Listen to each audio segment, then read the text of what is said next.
날 밀었어. 분명히 밀었어. 산소 마스크 너머로 새어나온 제 목소리는 떨리고 있었습니다. 병원 침대에 누워 천장을 바라보는데 온몸이 부서질 것처럼 아팠습니다. 계단에서 굴러떨어진 지 3시간째 의사들은 기적이라고 했죠. 이 나이에 계단 아래까지 굴러떨어지고도 살아있다니. 하지만 저는 알고 있었습니다. 이건 사고가 아니었습니다. 내 등을 미는 그 차가운 손길, 절대 잊을 수 없었죠. 병실 문틈 사이로 며느리 지민의 실루엣이 보였습니다. 걱정하는 표정을 짓고 있었지만 그 눈빛은 왜 그렇게 차가웠을까요? 10년 전 남편을 떠나보낸 뒤 지민이는 제게 유일한 가족 같은 존재였습니다. 아들보다 더 자주 찾아와 주고 반찬도 만들어주고 가게 일도 도와줬죠. 그런데 왜 나를 계단 아래로 밀었을까요? 숨을 쉴 때마다 갈비뼈가 찌르는 듯 아팠지만 가슴속 의심이 더 날카롭게 파고들었습니다. 평범한 시어머니였던 제가 어떻게 며느리의 살인 표적이 되었을까요? 지금부터 그 충격적인 6개월의 기록을 들려드리겠습니다. 이 실화가 궁금하시다면 구독과 좋아요 부탁드립니다. 오전 5시, 아직 어둠이 걷히지 않은 새벽에 저는 눈을 떴습니다. 옆자리는 텅 비어 있었죠. 10년 전 남편이 떠난 뒤로 그 자리는 늘 차가웠습니다. 하지만 이제는 익숙해졌어요. 혼자 일어나 혼자 아침을 준비하는 일상이 자연스러워진 지 오래였습니다. 부엌으로 나가 물을 끓이며 창밖을 바라봤습니다. 골목 어귀에 켜진 가로등 불빛이 희미하게 들어왔죠. 저는 따뜻한 물 한 잔을 마시며 하루를 시작했습니다. 목구멍을 타고 내려가는 물의 온기가 몸 전체를 깨우는 것 같았어요. 6시가 되자 반찬 가게 문을 열었습니다. 작은 가게였지만 제겐 전부였죠. 남편이 떠나고 나서 홀로 일궈낸 터전이었으니까요. 가게 안으로 들어서자 어제 담가둔 깍두기에서 새콤한 냄새가 올라왔습니다. 고무 장갑을 끼고 김치통을 하나하나 확인했어요. 익은 정도를 살피며 오늘 팔 것과 내일까지 숙성시킬 것을 분류했습니다. 어머니, 벌써 나오셨네요.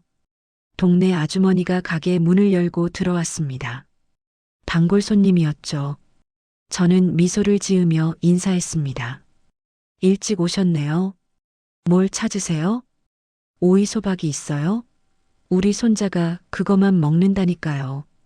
저는 냉장고에서 오이소박이를 꺼내 포장했습니다.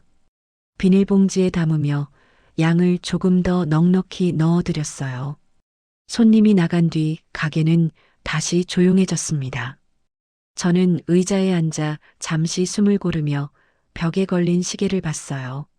9시, 곧 준호가 올 시간이었습니다. 예상대로 10시가 조금 안 되어 아들 준호가 며느리 지민과 함께 들어왔습니다. 두 사람 모두 주말마다 가게를 도우러 왔죠. 준호는 무거운 김치통을 옮기는 일을 맡았고 지민은 계산대에서 손님을 응대했습니다. 어머니, 오늘 컨디션은 어떠세요? 지민이 다정하게 물었습니다. 저는 고개를 끄덕이며 대답했어요. 괜찮아. 늘 그렇듯이. 지민은 제 어깨를 가볍게 주물러 주었습니다. 손길이 따뜻했죠. 그때는 그 손길이 진심이라고 믿었습니다. 의심할 이유가 없었으니까요. 점심시간이 되자 셋이서 가게 한쪽에 마련한 작은 탁자에 둘러앉았습니다. 지민이 가져온 도시락을 펼쳤어요. 김밥과 잡채, 그리고 제가 좋아하는 시금치나물까지 정성스럽게 준비해 왔더군요. 어머니가 좋아하시는 거로 준비했어요. 지민의 얼굴에 수줍은 미소가 번졌습니다. 저는 감동했어요. 바쁜 와중에도 시어머니를 위해 이렇게 신경 써주는 며느리가 얼마나 되겠어요. 준호는 엄마와 아내가 다정한 모습을 보며 흐뭇해했죠. 우리 집사람이 요리 솜씨가 늘었죠?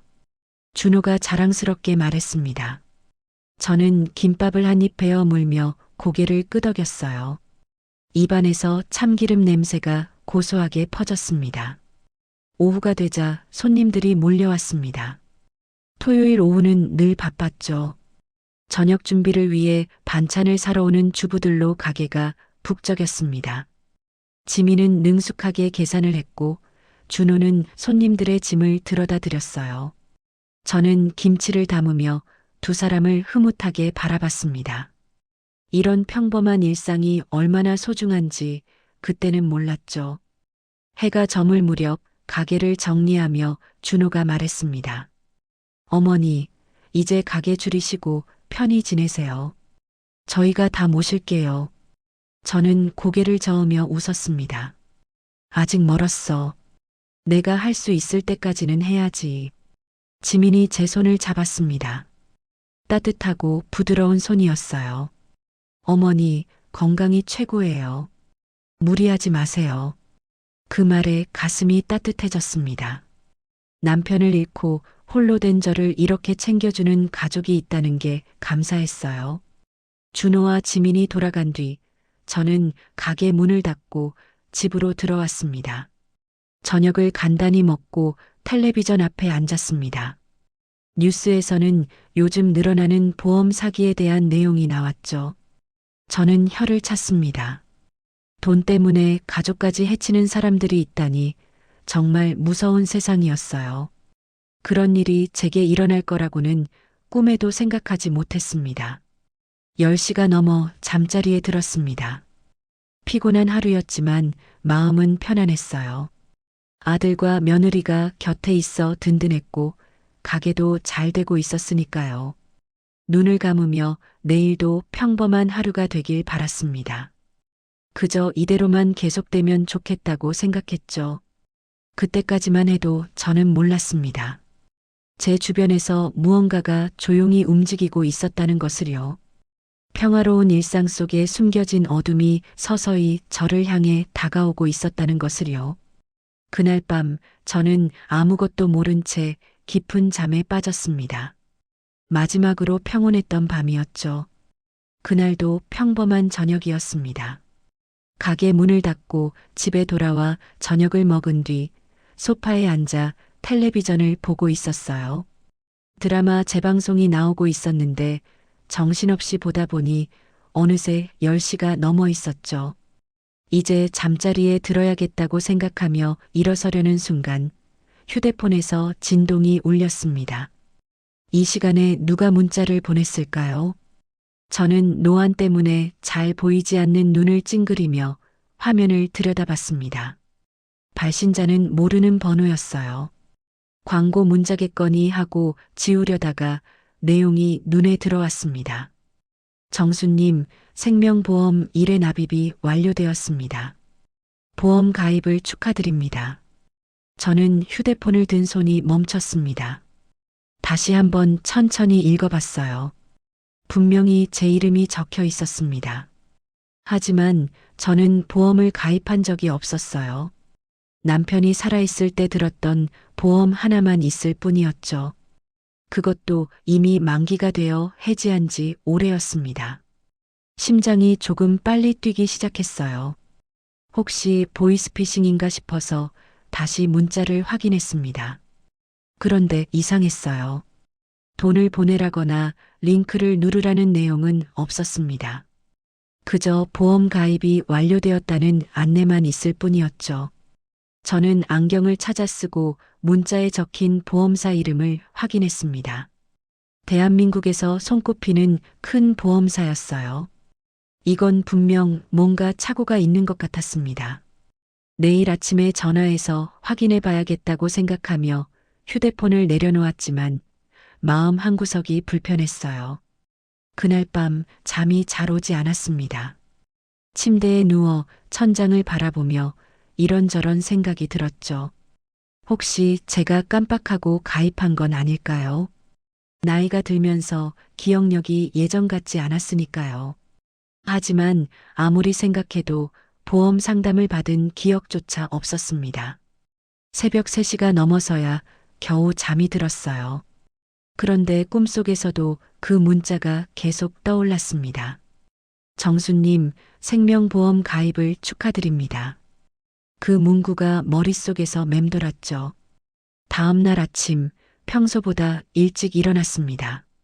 어제 그 문자 때문에 마음이 편하지 않았어요. 아침을 대충 먹고 9시가 되자마자 보험사에 전화를 걸었습니다. 신호음이 길게 울린 뒤 상담원이 전화를 받았어요. 네, 고객님. 무엇을 도와드릴까요? 저는 떨리는 목소리로 물었습니다. 어젯밤에 보험 가입 완료 문자를 받았는데요. 제가 가입한 적이 없거든요. 확인 좀 해주실 수 있나요? 상담원이 제 이름과 주민등록번호를 물었습니다. 잠시 키보드 소리가 들리더니 상담원이 대답했어요. 고객님, 확인해 보니 어제 생명보험 가입이 완료된 게 맞습니다. 계약자는 지민님으로 되어 있네요. 순간 저는 귀를 의심했습니다. 지민이라고요. 제 며느리 지민이 제 이름으로 보험을 가입했다는 말인가요? 손에서 전화기가 미끄러질 뻔했어요. 겨우 정신을 차리고 다시 물었습니다. 계약자가 지민이라고요. 그럼 피보험자는 누구인가요? 피보험자는 정수님으로 되어 있습니다. 머릿속이 하얘졌습니다. 왜 며느리가 제 이름으로 보험을 들었을까요? 그것도 저한테 한마디 상의도 없이요. 상담원에게 감사하다고 말하고 전화를 끊었지만 손은 계속 떨렸습니다. 거실 소파에 주저앉아 한참을 멍하니 있었어요. 이게 무슨 일인지 이해가 되지 않았습니다. 며느리가 시어머니를 위해 보험을 들어준 걸까요? 그럴 수도 있겠다 싶었어요. 요즘 젊은 사람들은 노후 대비를 철저히 한다고 들었으니까요. 그래, 좋은 의도겠지. 저는 스스로를 다독였습니다. 지민이가 얼마나 착한 아이인데요. 주말마다 가게 일을 도와주고 반찬도 자주 만들어다 주고 명절 때마다 큰절도 정성껏 올리는 며느리였어요. 분명 제 노후를 걱정해서 보험을 들어준 거겠죠. 하지만 마음 한구석에서는 계속 의문이 들었습니다. 왜 미리 말을 하지 않았을까요? 보험료도 적지 않을 텐데 며느리가 그런 부담을 혼자 지는 게 미안했어요. 그리고 무엇보다 제 동의 없이 제 개인정보를 사용한 것도 마음에 걸렸습니다. 오후가 되어 가게에서 일을 하는 동안에도 그 생각이 떠나지 않았어요. 손님이 와도 멍하니 있다가 뒤늦게 인사를 하기도 했죠. 단골 아주머니가 걱정스럽게 물었습니다. 사장님, 오늘 어디 편찮으세요? 안색이 안 좋아 보이는데. 저는 억지로 웃으며 대답했어요. 아니에요. 그냥 좀 피곤해서 그래요. 그날 저녁 집에 돌아와서도 계속 고민했습니다. 준호한테 물어볼까 하다가도 괜히 부부 사이에 문제가 생길까봐 망설여졌어요. 며느리한테 직접 물어보는 게 좋을 것 같았습니다. 주말에 오면 조심스럽게 물어봐야겠다고 마음먹었죠. 밤이 깊어갈수록 불안감은 커져만 갔습니다.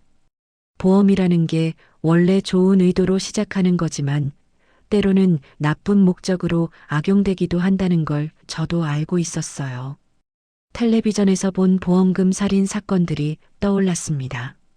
하지만 곧 고개를 저었어요. 우리 며느리가 그럴 리 없다고, 제가 너무 의심이 많은 거라고 스스로를 타일렀죠. 그런데도 잠이 오지 않았습니다. 새벽 2시가 넘도록 뒤척이다가 겨우 잠이 들었어요. 꿈속에서 지민이가 저를 보며 웃고 있었습니다. 그런데 그 웃음이 왠지 평소와 달라 보였어요. 차갑고 계산적인 웃음 같았달까요? 잠에서 깨어나 식은땀을 닦으며 생각했습니다. 이건 그저 악몽일 뿐이라고요. 토요일 오전 10시 준호와 지민이 가게로 들어왔습니다. 평소와 다름없는 모습이었지만 저는 며느리의 얼굴을 제대로 볼 수가 없었어요. 보험 문자를 받은 이후로 사흘이 지났는데도 마음이 정리되지 않았습니다. 물어봐야 한다는 생각과 괜한 오해일 수도 있다는 생각이 계속 충돌했죠. 지민은 언제나처럼 밝게 인사했습니다. 어머니, 안녕하세요. 잘 지내셨어요? 그 목소리가 평소와 똑같았지만 제 귀에는 왠지 다르게 들렸어요. 저는 애써 미소를 지으며 고개를 끄덕였습니다.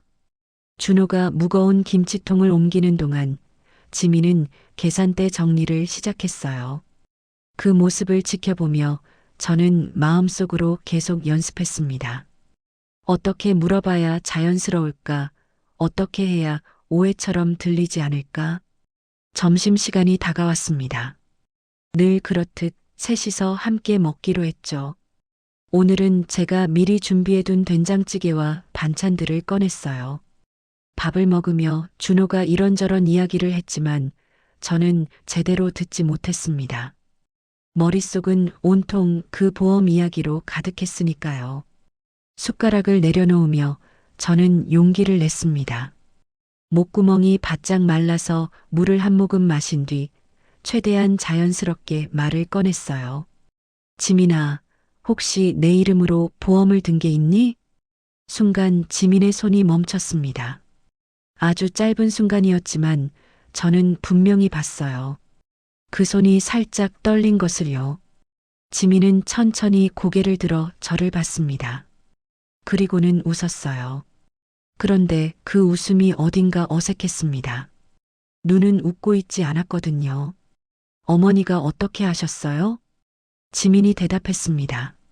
목소리는 평소처럼 다정했지만 시선은 계속 아래를 향했어요. 밥그릇을 만지작거리며 말을 이었습니다. 사실 어머니 노후를 위해서 제가 하나 들어뒀어요. 요즘 다들 그렇게 한다고 해서요. 준호가 놀란 표정으로 아내를 쳐다봤습니다. 뭐, 엄마 보험을 들었다고? 나한테는 왜 말 안 했어? 지민이 남편을 보며 미소를 지었어요. 당신한테 말하면 또 돈 아깝다고 할까 봐서요.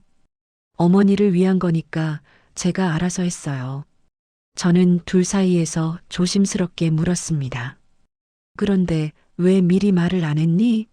내 동의도 받아야 하는 거 아니야? 지민이 저를 똑바로 쳐다봤습니다. 그 눈빛이 순간 날카로워졌다가 다시 부드러워졌어요. 마치 가면을 바꿔 쓰는 것 같았죠. 어머니, 요즘은 다 이렇게 해요. 혹시 모를 때를 대비하려고요. 어머니가 아프시거나 하면 치료비도 필요하잖아요. 그 말이 맞는 말 같으면서도 뭔가 이상했습니다. 혹시 모를 때라니요. 그게 정확히 무슨 의미일까요? 저는 가슴 한구석이 서늘해지는 걸 느꼈어요. 하지만 더 이상 추궁할 수는 없었습니다. 준호가 옆에 있었고 괜히 부부 사이를 불편하게 만들고 싶지 않았어요. 그래, 고맙구나. 보험료도 비쌀 텐데. 저는 억지로 웃으며 말했습니다. 지민도 다시 환하게 웃었어요. 어머니를 위한 거니까요. 돈이 문제가 아니죠. 그 말을 들으며 저는 더 불안해졌습니다. 돈이 문제가 아니라니요. 보험료가 얼마나 되는지도 모르면서 그런 말을 하는 게 이상했어요. 아니면 정말로 돈이 문제가 아닐 만큼 큰 보험금이 걸려 있는 걸까요? 오후에 가게 일을 하는 동안 저는 계속 지민을 관찰했습니다. 평소와 다른 점이 있는지, 무언가 숨기는 게 있는지 살펴봤어요. 하지만 겉으로 보기엔 전혀 달라진 게 없었습니다. 손님들에게 친절했고, 계산도 정확했고, 제게도 여전히 다정했어요. 그런데 한 가지 이상한 점이 있었습니다. 지민이 저를 쳐다볼 때마다 눈빛이 묘했어요. 관찰하는 듯한, 평가하는 듯한 시선이었죠. 마치 제가 언제쯤 어떻게 될지 계산하는 것 같은 느낌이었습니다. 아마 제가 너무 예민해진 탓일 거예요. 그렇게 생각하려고 노력했지만 불안감은 쉽게 사라지지 않았습니다. 해가 저물고 준호와 지민이 돌아갈 시간이 되었습니다. 지민이 제 손을 잡으며 말했어요. 어머니, 건강 조심하세요. 요즘 날씨가 추워지니까 감기 조심하시고요. 그 손이 차가웠습니다. 한여름인데도 얼음처럼 차가운 손이었어요. 저는 본능적으로 손을 빼려 했지만 지민이 더 꽉 잡았습니다. 그리고 어머니, 혹시 불편하신 곳 있으면 바로 병원 가세요. 보험도 들어뒀으니까 치료비 걱정은 안 하셔도 돼요. 또 보험 이야기였습니다. 왜 자꾸 보험을 강조하는 걸까요? 저는 애써 미소를 지으며 고개를 끄덕였어요. 알았어. 조심해서 가렴. 두 사람이 떠난 뒤 저는 가게 문을 닫고 한참을 서 있었습니다. 유리문에 비친 제 얼굴이 창백해 보였어요.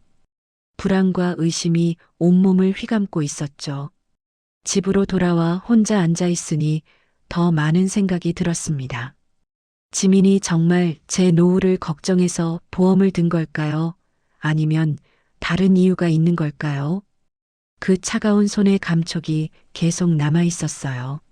마치 죽음의 손길처럼 느껴졌습니다. 저는 서랍에서 남편 사진을 꺼내 들었어요.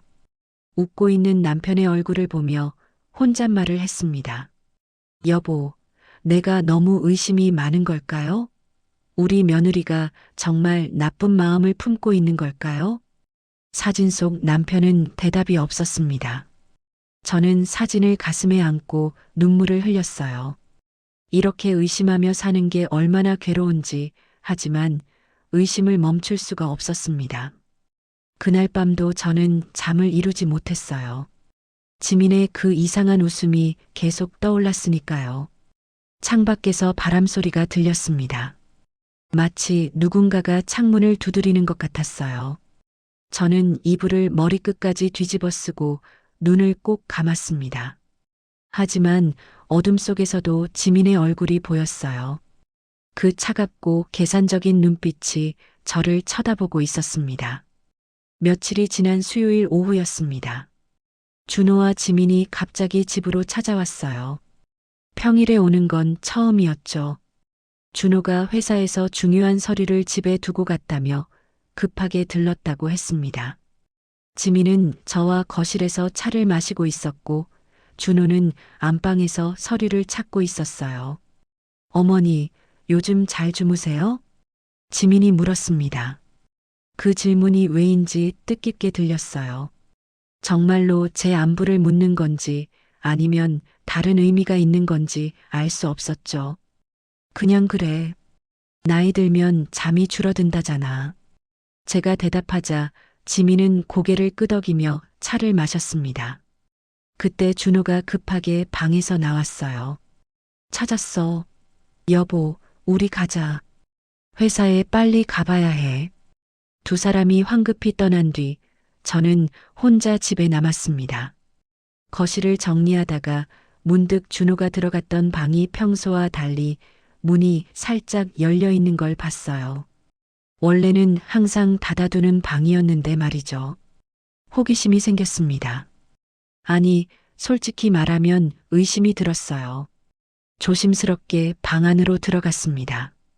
준호가 서류를 찾느라 서랍을 열어둔 채로 갔더군요. 저는 서랍을 닫으려다가 그 안에서 노란 봉투 하나를 발견했습니다. 봉투 겉면에 보험회사 로고가 선명하게 찍혀 있었어요. 손이 떨렸지만 저는 그 봉투를 꺼냈습니다. 봉투를 여는 순간 심장이 쿵쾅거렸어요. 안에는 여러 장의 서류가 들어 있었습니다. 첫 장을 펼쳐보니 생명보험 계약서였어요. 피보험자란에 제 이름이 선명하게 적혀 있었고 수익자는 준호로 되어 있었습니다. 보험 금액을 보는 순간 숨이 멎는 것 같았어요. 3억 원이라는 숫자가 적혀 있었거든요. 손이 너무 떨려서 서류를 제대로 들 수가 없었습니다. 겨우 정신을 차리고 다음 장을 넘겼어요. 그런데 더 충격적인 사실을 발견했습니다. 같은 형식의 보험 계약서가 3장이나 더 있었어요. 각각 다른 보험회사였지만 모두 제 이름으로 되어 있었고 수익자는 전부 준호였습니다. 4개 보험을 합치면 10억 원이 넘는 금액이었어요. 머릿속이 하얘졌습니다. 왜 이렇게 많은 보험을 들었을까요? 그것도 제 동의 없이요. 서류를 더 살펴보니 제 서명이 되어 있었는데 그건 분명 제 필체가 아니었어요. 누군가 제 서명을 위조한 거였습니다. 그때 현관문 소리가 들렸습니다. 누군가 들어오는 소리였어요. 저는 황급히 서류를 봉투에 넣고 서랍에 도로 넣었습니다. 그리고 방에서 나와 거실로 향했죠. 지민이 돌아온 거였어요. 어머니, 제가 핸드폰을 두고 갔네요. 지민이 말했습니다. 그런데 제 표정을 보더니 눈빛이 변했어요. 어머니, 무슨 일 있으세요? 얼굴이 창백하신데. 저는 억지로 웃으며 손을 저었습니다. 아니야. 그냥 좀 어지러워서. 이 방 먼지가 많네. 청소 좀 해야겠어. 지민이 저를 빤히 쳐다봤습니다. 그 눈빛이 날카로웠어요. 마치 제가 뭔가를 봤다는 걸 알아차린 것 같았죠. 하지만 지민은 아무 말 없이 핸드폰을 찾아 들고 나갔습니다. 어머니, 몸 조심하세요. 어지러우시면 병원에 가보세요. 또 병원 이야기였습니다. 문이 닫히자 저는 주저앉았어요. 다리에 힘이 풀려서 서 있을 수가 없었거든요. 10억 원이라니요. 제가 죽으면 준호가 10억 원을 받는다는 거잖아요. 아니, 정확히는 지민이 받겠죠. 준호는 아내 말이라면 뭐든 따르는 사람이니까요. 저녁이 되도록 저는 꼼짝도 하지 못했습니다.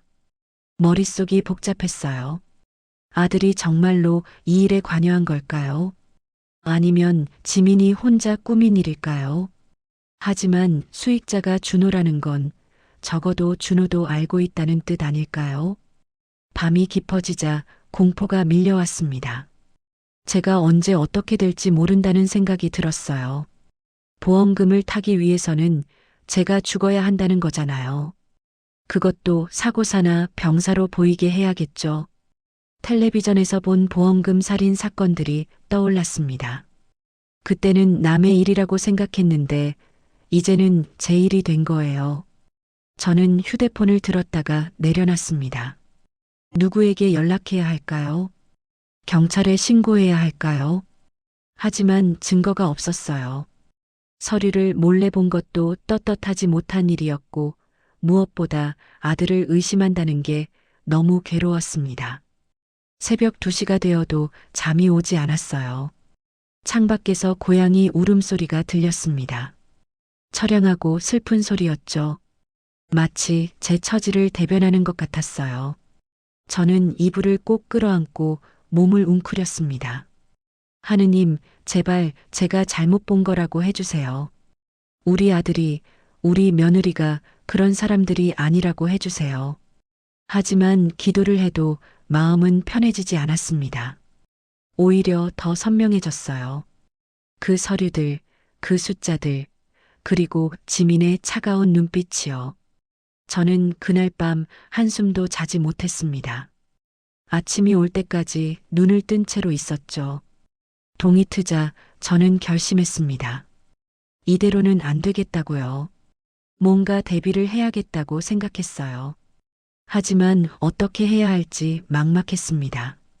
가족을 의심하며 산다는 게 이렇게 고통스러운 일인지 처음 알았어요. 차라리 모르고 있었다면 행복했을까요? 하지만 이제는 돌이킬 수 없었습니다. 진실의 문이 열린 이상 끝까지 가야 했어요. 보험 서류를 발견한 지 일주일이 지났습니다. 그동안 저는 최대한 평소처럼 행동하려고 노력했어요. 하지만 쉽지 않았죠. 준호와 지민을 볼 때마다 가슴이 떨렸고 특히 지민과 단둘이 있을 때는 숨이 막힐 것 같았습니다. 금요일 아침 평소처럼 혈압약을 먹으려고 약통을 열었습니다. 그런데 이상했어요. 약의 색깔이 달랐습니다. 평소에 먹던 흰색 알약이 아니라 연한 노란색이었죠. 처음엔 제가 잘못 본 줄 알았어요. 안경을 쓰고 다시 봤지만 분명히 달랐습니다. 약을 코 가까이 가져가 냄새를 맡아봤어요. 평소와 다른 쓴 냄새가 났습니다. 화학약품 같은 뭔가 독한 냄새였죠.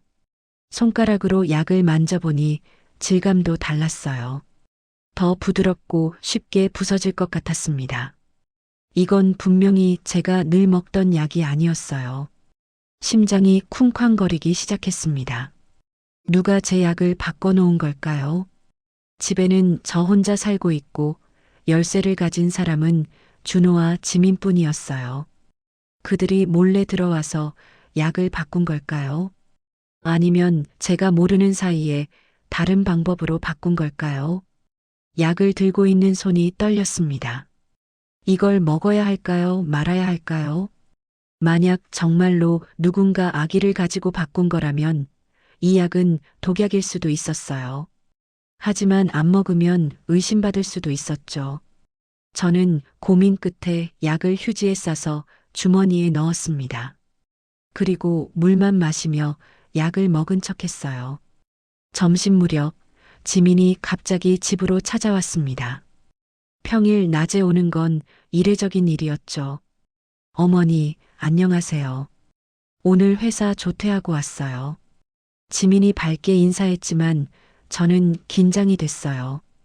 왜 갑자기 왔을까요? 지민은 부엌으로 가더니 약통을 확인했습니다. 어머니, 약 드셨어요? 그 질문에 등골이 서늘해졌습니다. 왜 약을 확인하는 걸까요?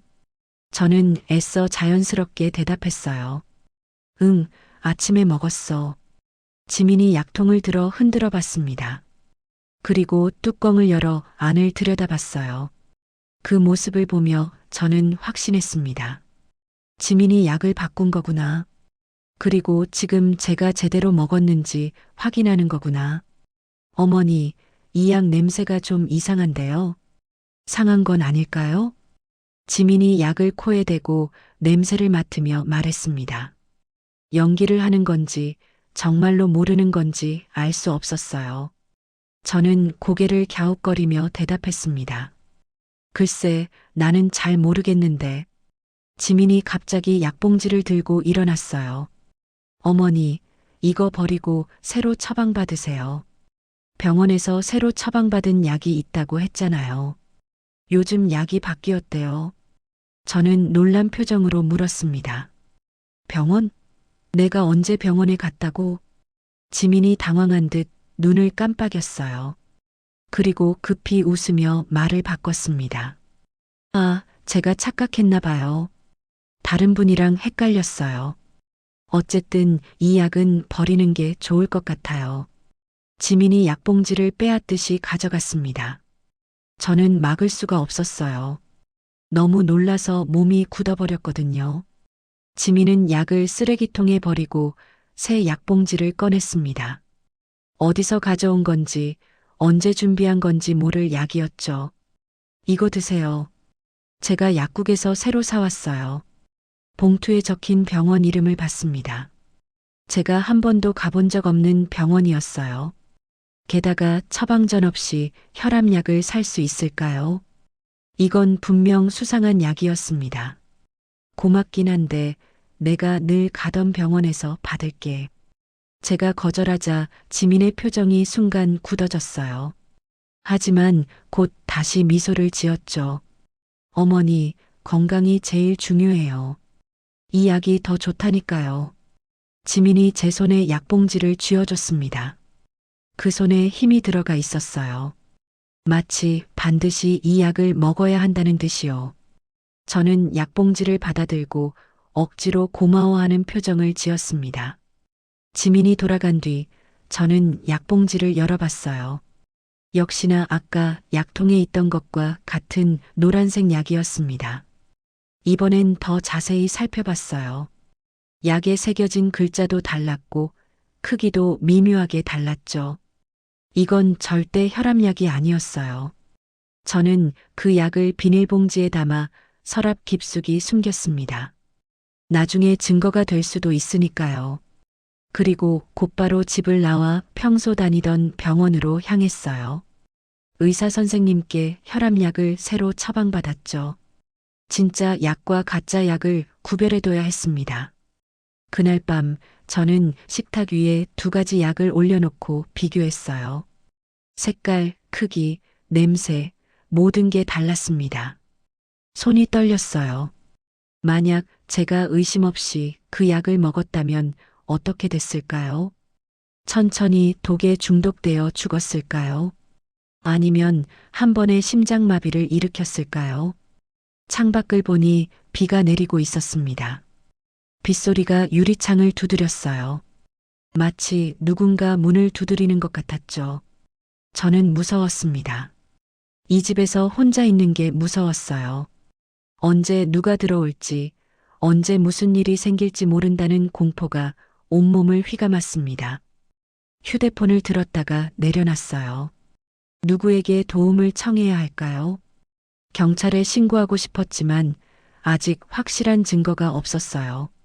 그저 의심과 추측뿐이었죠. 게다가 상대는 제 아들과 며느리였습니다. 가족을 고발한다는 게 쉬운 일이 아니었어요. 새벽까지 잠을 이루지 못했습니다. 약통을 베개 밑에 숨기고 방문을 잠그고 이불을 머리끝까지 덮었어요. 하지만 그래도 불안했습니다. 언제까지 이렇게 살아야 할까요? 매일매일이 지옥 같았어요. 차라리 모르고 있을 때가 행복했다는 생각이 들었습니다. 일요일 저녁이었습니다. 준호와 지민이 저녁을 먹으러 왔어요. 분위기는 평소와 다름없어 보였지만 저는 계속 긴장하고 있었죠. 식사를 마친 뒤 지민이 갑자기 일어나며 말했습니다. 어머니, 김치 좀 아래층 창고에 두실까요? 위에 두니까 너무 무거우시잖아요. 아래층 창고는 지하에 있었습니다. 계단을 내려가야 했죠. 저는 망설였어요. 왜 갑자기 김치를 옮기자는 걸까요? 그것도 저녁 시간에요. 괜찮아. 그냥 여기 둬도 돼. 제가 거절하자 지민이 제 팔을 잡았습니다. 어머니, 제가 도와드릴게요. 혼자 하시면 힘드시니까 같이 가요. 그 손길이 부드러우면서도 단호했어요. 거절할 수 없는 분위기였죠. 준호는 거실에서 텔레비전을 보고 있었습니다.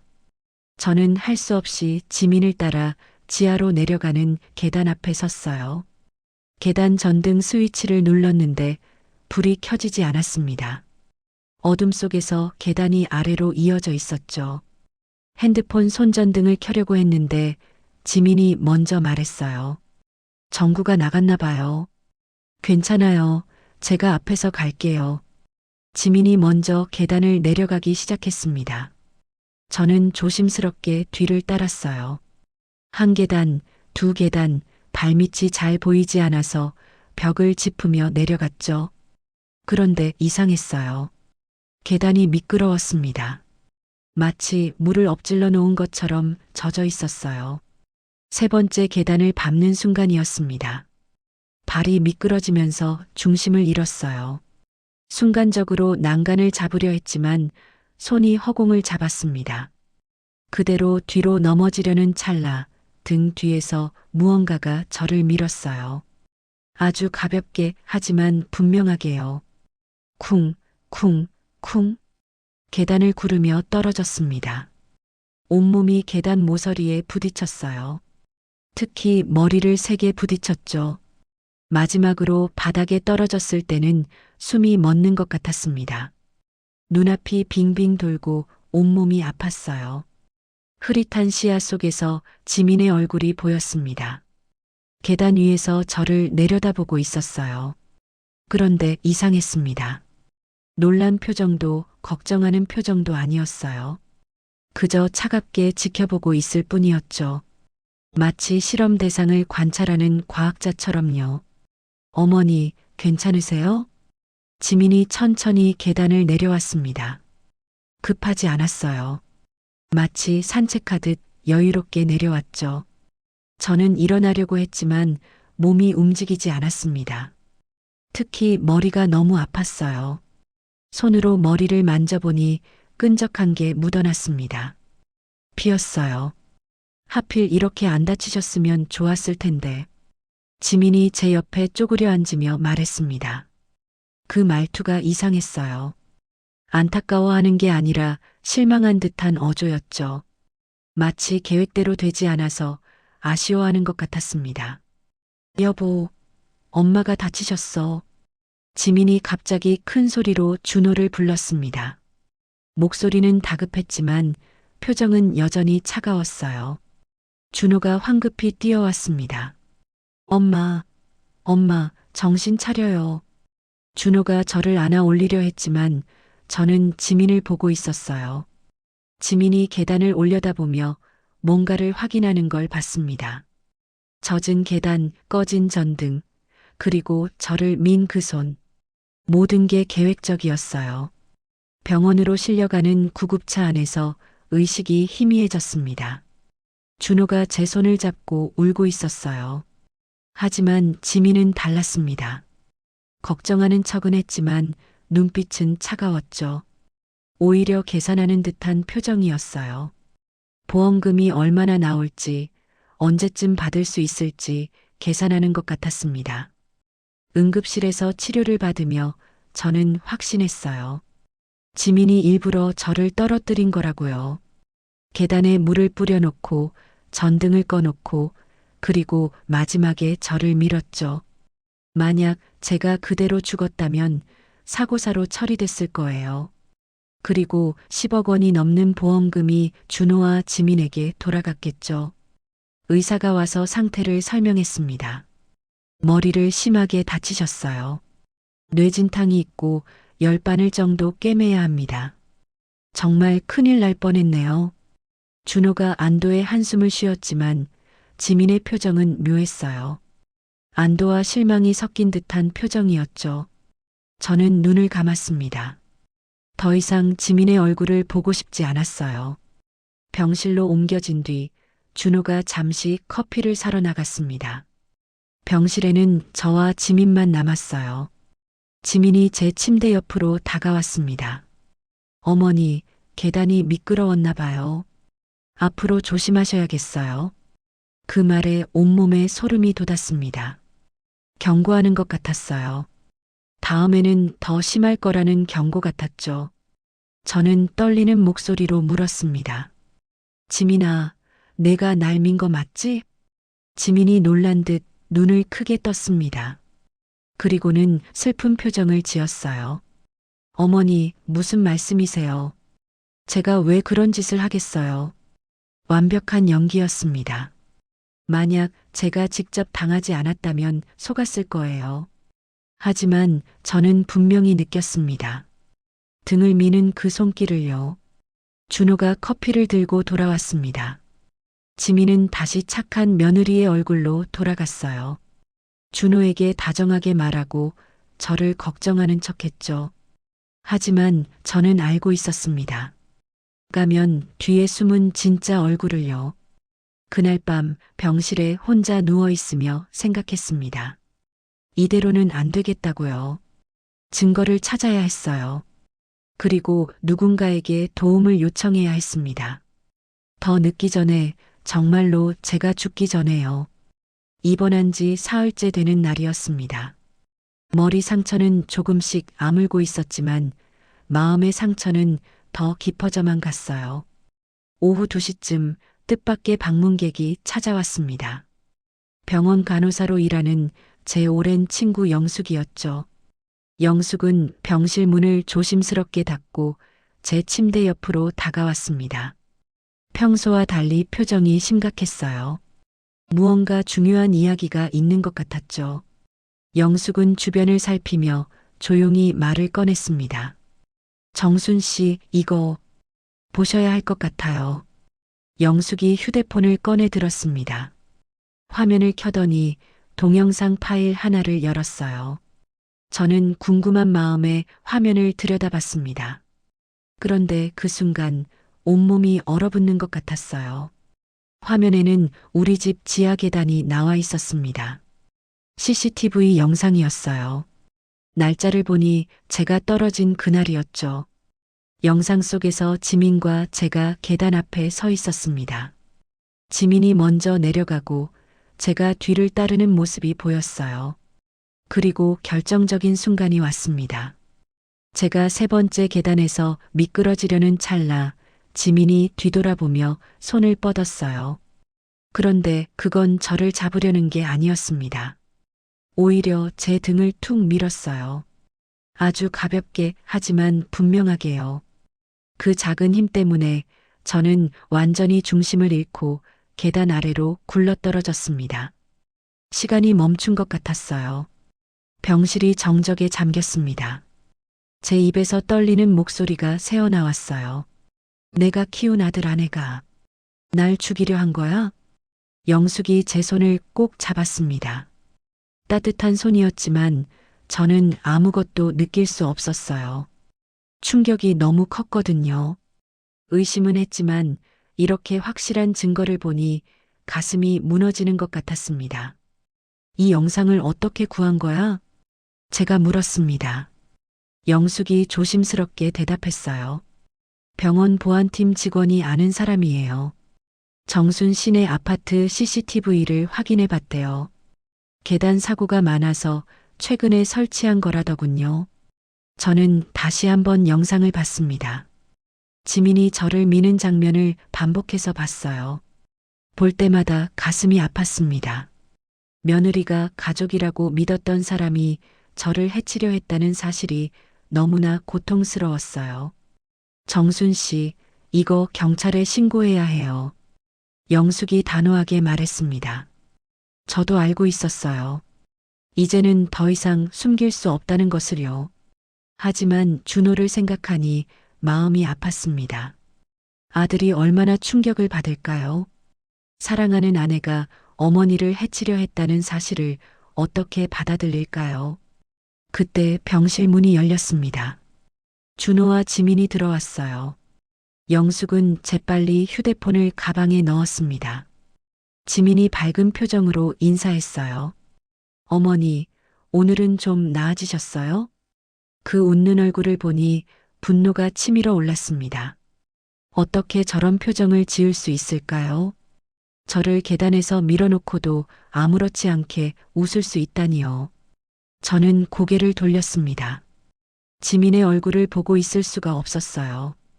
준호가 걱정스럽게 물었습니다. 엄마, 왜 그래요? 어디 아픈 데가 더 있어요? 저는 준호를 바라봤습니다. 순수한 아들의 얼굴이 보였어요. 정말로 모르는 걸까요? 아니면 알면서도 모른 척하는 걸까요? 저는 떨리는 목소리로 말했습니다. 준호야, 우리 둘이서만 이야기 좀 할까? 지민의 표정이 순간 굳어졌습니다. 뭔가 눈치챈 것 같았어요. 하지만 준호 앞에서는 티를 낼 수 없었겠죠. 저 잠시 커피 사올게요. 지민이 자리를 비켰습니다. 영숙도 눈치껏 나가주었어요. 병실에는 저와 준호만 남았습니다. 저는 준호의 손을 잡고 심호흡을 했어요. 이제 진실을 말해야 할 때였습니다. 준호야, 엄마가 할 말이 있어. 제가 말을 시작하려는데 준호가 먼저 입을 열었습니다. 엄마, 혹시 지민이 때문에 그래요? 보험 때문에요? 놀랐습니다. 준호가 알고 있었던 걸까요? 저는 놀란 눈으로 아들을 바라봤어요. 준호가 고개를 숙이며 말했습니다. 사실 저도 며칠 전에 알았어요. 지민이가 엄마 이름으로 보험을 여러 개 들었더라고요. 처음엔 노후 대비라고 생각했는데 준호가 말을 멈췄습니다. 눈가에 눈물이 고였어요. 저는 영숙이 준 휴대폰을 꺼내 CCTV 영상을 보여줬습니다. 준호의 얼굴이 점점 창백해졌어요. 영상이 끝나자 준호는 머리를 감싸쥐며 오열했습니다. 이럴 수가, 정말 이럴 수가. 저는 아들의 등을 쓰다듬었습니다. 준호의 어깨가 들썩였어요. 배신감과 충격, 그리고 죄책감이 뒤섞인 눈물이었겠죠. 엄마, 정말 죄송해요. 제가 엄마를 지켜드렸어야 했는데. 준호가 흐느끼며 말했습니다. 저는 고개를 저었어요. 내 잘못이 아니야. 누가 가족을 의심하겠니? 그때 병실 문이 열렸습니다. 지민이 커피를 들고 들어왔어요. 준호의 울고 있는 모습을 보더니 표정이 변했습니다. 뭔가 상황을 파악한 것 같았죠. 하지만 여전히 연기를 했습니다. 여보, 무슨 일이야? 어머니, 무슨 일 있으세요? 준호가 벌떡 일어났습니다. 그리고 지민을 똑바로 쳐다봤어요. 그 눈빛에는 분노와 배신감이 가득했습니다. 지민, 우리 이야기 좀 하자. 지민의 가면이 서서히 벗겨지기 시작했습니다. 그 차가운 본 모습이 드러나고 있었어요. 경찰서 조사실의 차가운 형광등 불빛이 저희를 비추고 있었습니다. CCTV 영상을 증거로 제출한 뒤 경찰 조사가 시작됐어요. 준호는 복도에서 머리를 감싸쥐고 앉아 있었고 지민은 다른 조사실에서 취조를 받고 있었죠. 저는 담당 형사님께 그동안 있었던 일들을 하나하나 설명했습니다. 보험 문자를 받았던 날, 약이 바뀌었던 일, 그리고 계단에서 떨어진 그날까지 모든 것을 털어놓았어요. 형사님은 진지한 표정으로 제 말을 들으며 기록했습니다. 말을 하면서도 믿기지 않았어요. 제가 정말 며느리를 고발하고 있다는 사실이요. 2시간이 지나 조사가 끝났습니다. 복도로 나오니 준호가 벤치에 앉아 있었어요. 눈이 퉁퉁 부어 있었죠. 제가 다가가자 준호가 고개를 들었습니다. 그 눈빛에는 깊은 절망이 담겨 있었어요. 어머니, 설마 그게 사실이에요? 준호의 목소리가 떨렸습니다. 저는 말없이 CCTV 영상이 담긴 USB를 보여줬어요. 이미 봤지만 준호는 믿고 싶지 않은 듯 다시 확인하고 싶어 했죠. 경찰관이 노트북으로 영상을 재생해줬습니다. 화면 속에서 지민이 저를 미는 장면이 또다시 재생됐어요. 준호의 얼굴이 일그러졌습니다. 눈물이 뚝뚝 떨어졌어요.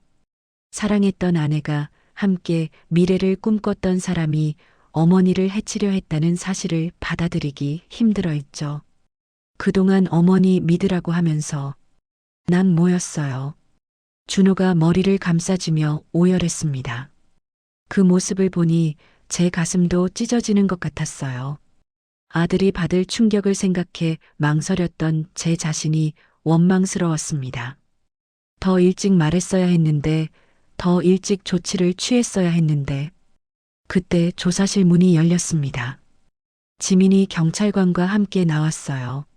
수갑은 차지 않았지만 얼굴은 창백했죠. 준호와 눈이 마주치자 갑자기 무릎을 꿇었습니다. 여보, 미안해요. 정말 미안해요.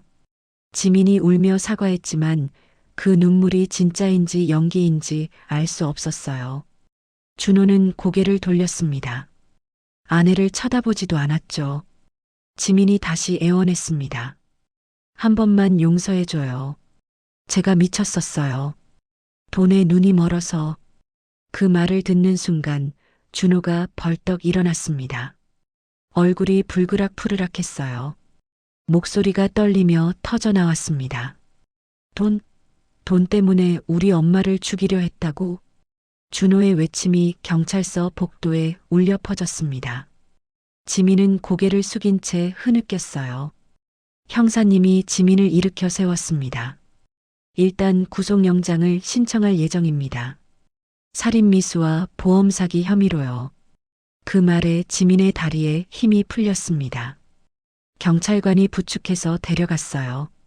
준호는 그 뒷모습을 멍하니 바라봤습니다. 한때는 사랑했던 사람, 평생을 함께하기로 약속했던 사람이 범죄자가 되어 끌려가는 모습을요. 경찰서를 나와 집으로 돌아오는 길, 준호와 저는 한마디도 하지 못했습니다. 택시 안의 공기가 무거웠어요. 준호가 창밖을 보며 중얼거렸습니다. 엄마, 제가 너무 바보였어요. 지민이 말만 믿고. 저는 준호의 손을 잡았습니다. 차갑게 식은 손이었어요. 너도 속은 거야. 내 잘못이 아니야. 집에 도착하자 준호가 거실에 주저앉았습니다. 결혼사진이 걸린 벽을 바라보며 한숨을 쉬었어요.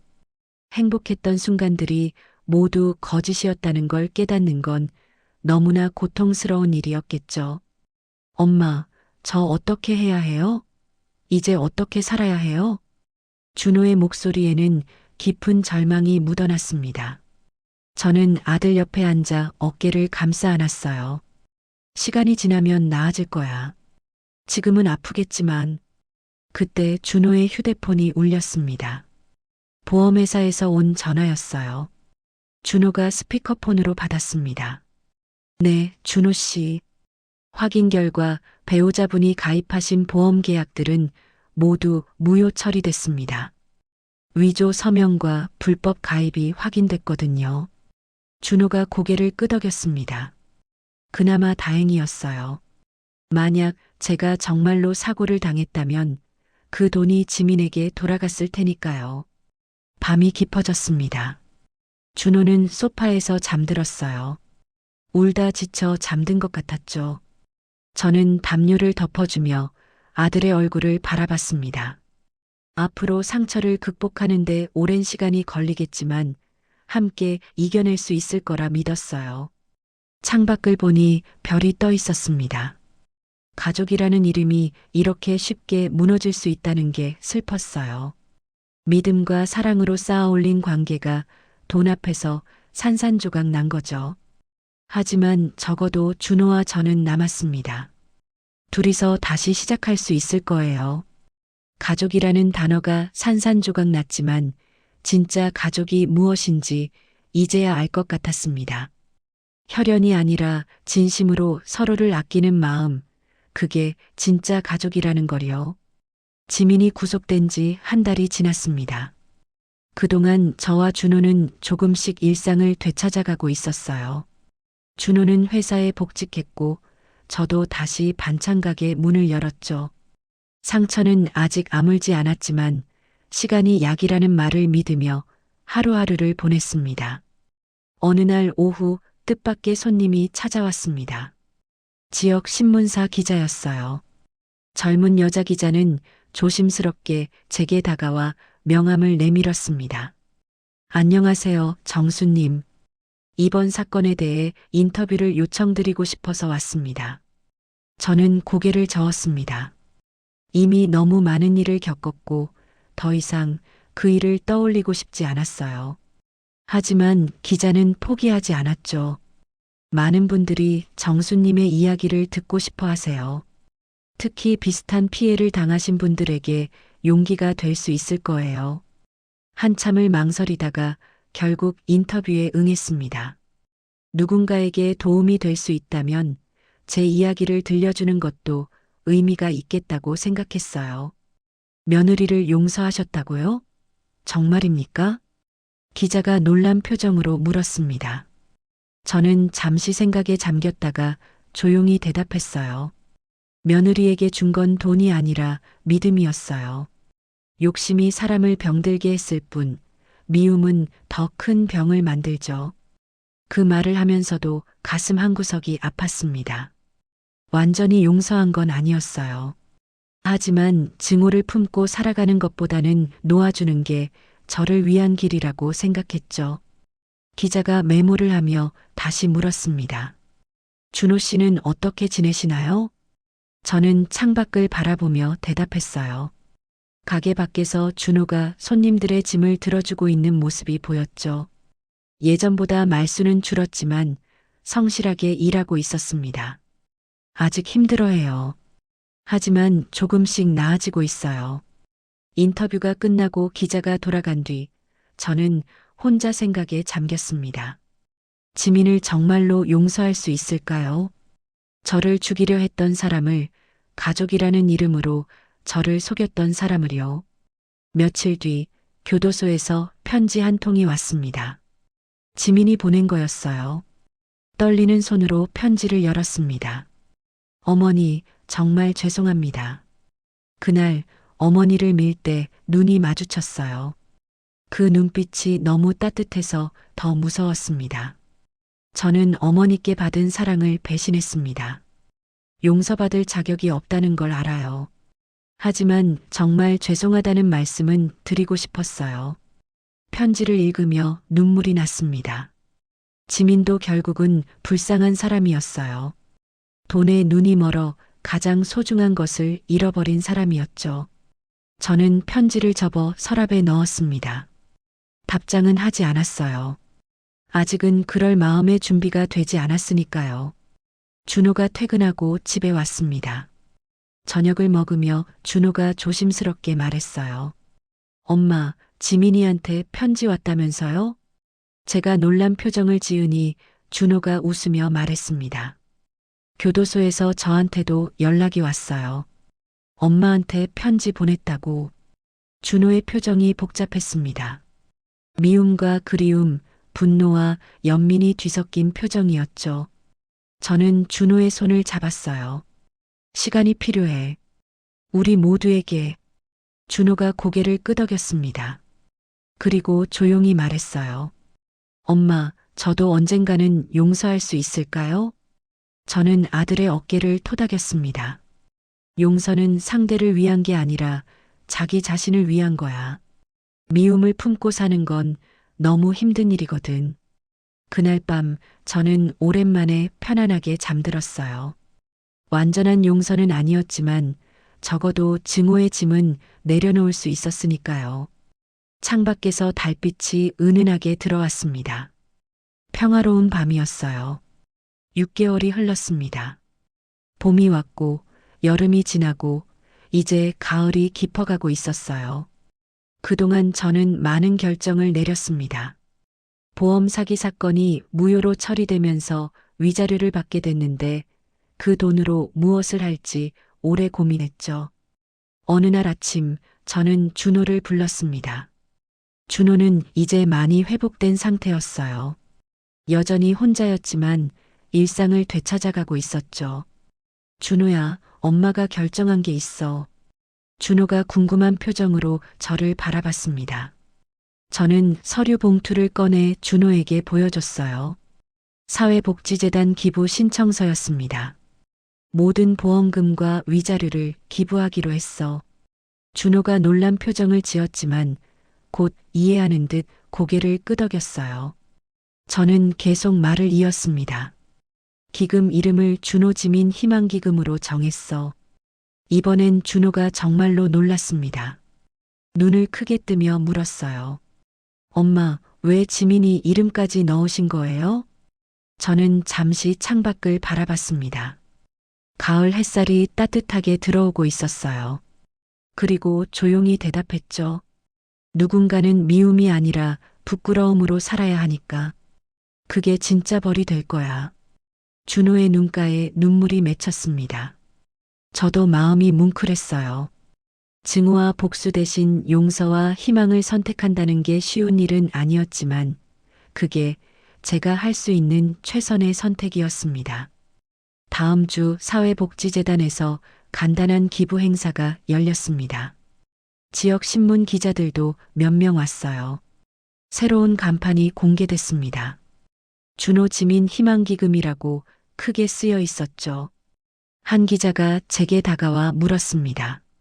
정수님, 왜 며느리 이름까지 넣으셨나요? 그분은 정수님을 해치려 했잖아요. 저는 미소를 지으며 대답했습니다. 마음 깊은 곳에서 우러나오는 진심이었어요. 누군가는 실수를 하고 누군가는 용서를 해요. 그게 인생이잖아요. 지민이도 언젠가는 이 기금을 보며 다시 시작할 용기를 낼 수 있기를 바라요. 카메라가 제 얼굴을 비췄습니다. 주름진 얼굴이었지만 평온한 표정이었어요. 기자가 마지막으로 물었죠. 정수님께 진짜 부자란 무엇인가요? 저는 떨리는 손을 내려다봤습니다. 그 손은 평생 일하며 거칠어진 손이었어요. 하지만 그 손으로 가족을 키우고 사랑을 베풀고 이제는 용서까지 했죠.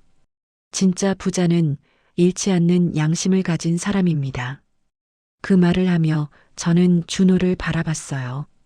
준호가 제 손을 꼭 잡아줬습니다. 따뜻한 손이었죠. 우리는 많은 것을 잃었지만 가장 중요한 것은 지켰습니다. 서로에 대한 신뢰와 사랑이었어요. 행사가 끝나고 집으로 돌아오는 길, 준호가 조용히 말했습니다. 엄마 고마워요. 저도 엄마처럼 살고 싶어요.